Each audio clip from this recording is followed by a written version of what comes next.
જો traffic police કંઈ વધારાના પૈસા માંગે તો તમે કોને ફરિયાદ કરી શકો, એના માટે સફીન હસને એમ કીધું છે।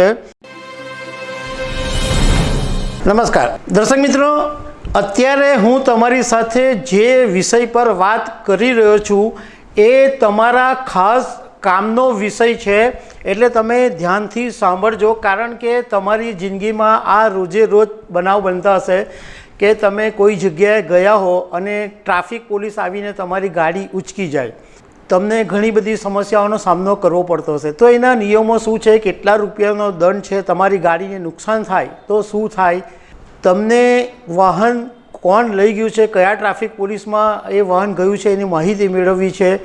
તો આ બધી બાબતોની વાત અમદાવાદના ડીસીપી ટ્રાફિક સફીન હસને એક વિડીયોની અંદર સરસ માહિતી આપી છે, તો એના વિશે તમારી સાથે વાત કરીશું।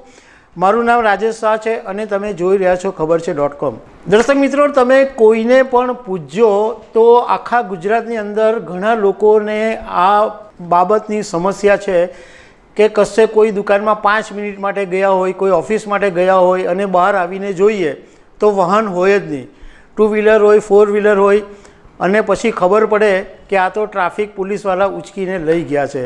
ઘણીવાર લોકો એવી ફરિયાદ પણ કરતા હોય છે કે અમે તો વ્યવસ્થિત પાર્કિંગ કરેલું હતું, પાર્કિંગ ઝોનમાં કરેલું હતું, તો પણ આ પોલીસવાળા લઈ ગયા છે, પછી દંડ ભરવા પડે, પોલીસ પાસે માથાકૂટ કરવી પડે, ઘણી વખત પતાવટ બી પોલીસવાળા સાથે લોકો કરતા હોય છે।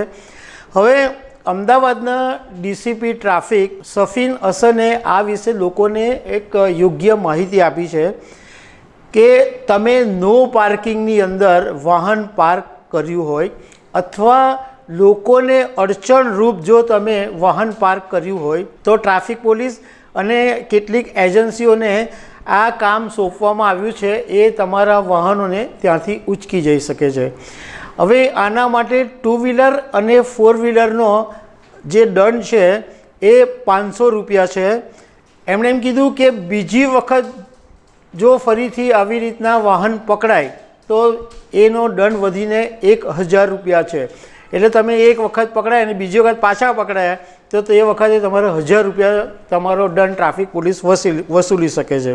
આ જે વાહનો છે એને ટોઈંગ હોય અને બીજું એક જે હોય છે ક્લેમ કરવામાં આવે। એટલે તમને ખ્યાલ હશે કે કોઈ 4 વ્હીલર અથવા 2 વ્હીલર પાર્ક કર્યું હોય તો ટ્રાફિક પોલીસનો અથવા એજન્સીનો જે માણસ હોય એ લોક મારીને ચાલ્યો જાય, એટલે પછી તમારે એ લોક ખોલાવવા માટે પાછું ટ્રાફિક પોલીસ પાસે જવાનું।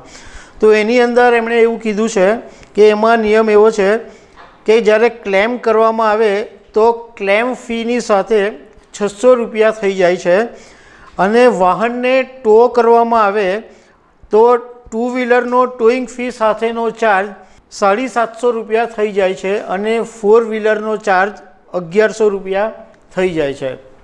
સફીન હસને એમ કીધું છે કે તમારું વાહન ટ્રાફિક પોલીસ ક્યાં લઈ ગઈ છે એ તમારે જો જાણવું હોય તો એનો રસ્તો આમ સીધો સાદો એ છે કે તમે ત્યાં કોઈ બહાર પૂછો કોઈને અથવા કોઈ ટ્રાફિક પોલીસને પૂછો તો તમને ખબર પડે કે તમારું વાહન ક્યાં લઈ જવામાં આવ્યું છે।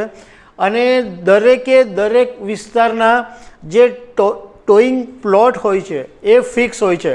એટલે સપોઝ એક એરિયામાંથી તમારું વાહન ઉંચકી જાય તો એક નજીકના એરિયાની અંદર એક ટોઈંગ પ્લોટ નક્કી કર્યો હોય અથવા ટ્રાફિક પોલીસ ચોકીની ઓફિસ હોય તો એ ત્યાં ગાડી તમારા વાહનને લઈ જવામાં આવે। હવે તમને ધારો કે કોઈ લોકોથી કે ટ્રાફિક પોલીસથી પણ ખબર નથી પડતી તો એક ઓપ્શન તમારી પાસે એ છે કે તમે 1095 એની પર તમે ડાયલ કરો અને તમારો ગાડીનો નંબર આપો તો તમને બતાવી દેવામાં આવશે કે તમારી ગાડી જે છે એ આ જગ્યાએ લઈ જવામાં આવી છે।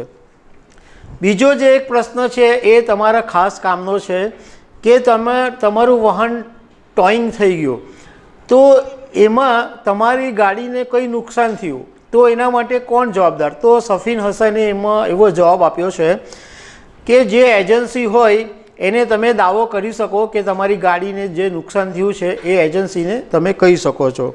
બીજું કે આ જે નિયમ છે કે 500 રૂપિયા અને 750 રૂપિયા મતલબમાં જે દંડનો જે ઓફિશિયલ નિયમ છે એ ઉપરાંત જો ટ્રાફિક પોલીસ કંઈ વધારાના પૈસા માંગે તો તમે કોને ફરિયાદ કરી શકો એના માટે સફીન હસને એમ કીધું છે કે તમે 100 નંબર ઉપર ડાયલ કરીને ફરિયાદ કરી શકો છો કે ભાઈ મારી પાસે આ ટ્રાફિક પોલીસવાળા આ જે દંડની જે સત્તાવાર રકમ છે એના કરતાં પણ વધારે પૈસા માંગે છે.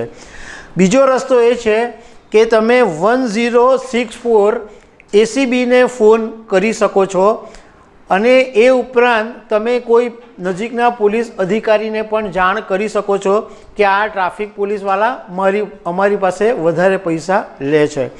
તો દર્શક મિત્રો, આ તમારા માટે એક ખરેખર કામની વાત છે, તમારે જાણવા જેવી છે, એટલે તમારી સાથે શેર કરી. આવી અનેક વાતો સાથે અમે તમને મળતા રહીશું. Thank you very much.